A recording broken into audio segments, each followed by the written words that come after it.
Selamat malam Ibu Winnie, selamat malam teman-teman.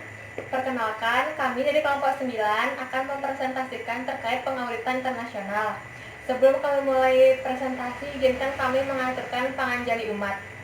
Om Swastiastu. Pertama-tama, perkenalkan nama saya Niputu Yuni Widyastuti. Saya Widi Diantari.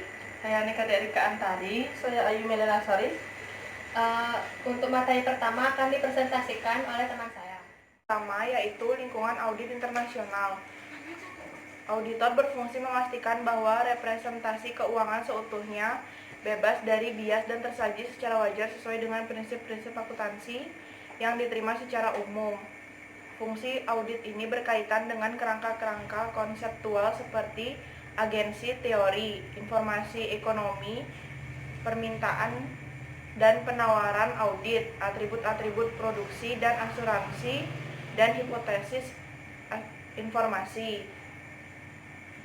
Menurut Prof. Wallens, audit memenuhi 3 permintaan eksplisit, yaitu salah satunya permintaan akan adanya suatu mekanisme pengawasan, permintaan bagi produksi informasi untuk memperbaiki keputusan-keputusan investor, dan yang terakhir yaitu permintaan bagi asuransi atau jaminan agar terlindung dari kerugian yang diakibatkan oleh informasi yang menyimpang. Selanjutnya akan dijelaskan oleh teman saya. Teknis auditing secara internasional lebih homogen daripada akuntansi dan pelaporan keuangan internasional.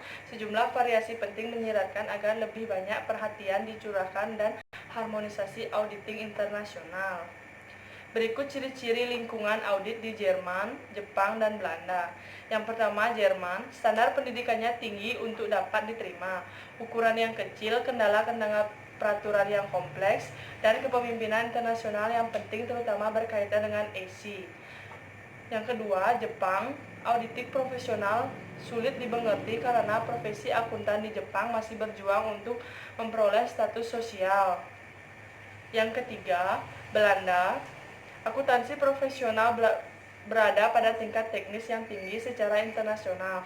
Mereka telah mencapai status yang tinggi melalui penyusunan standar dan pembuatan ketentuan yang minimum. Selanjutnya akan dijelaskan oleh teman saya. Internal operasi luar negeri. Akuntan bertanggung jawab menyediakan data ekonomi yang menunjukkan efisiensi dan produktivitas usaha dan bermanfaat untuk pembuatan kebijakan makro. Kualitas profesi audit merupakan fungsi dari beberapa faktor seperti reputasi audit dan akuntansi, kualitas sistem pendidikan dan profesi sertifikasi.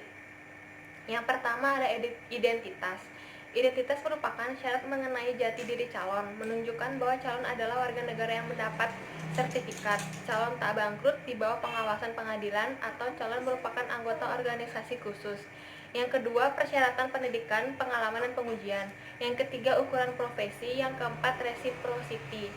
Selanjutnya akan dipresentasikan oleh teman saya. Audit intern operasi di luar negeri. Audit intern merupakan komite yang dibentuk dalam suatu organisasi dengan tujuan mengaudit kegiatan operasional organisasi atau perusahaan.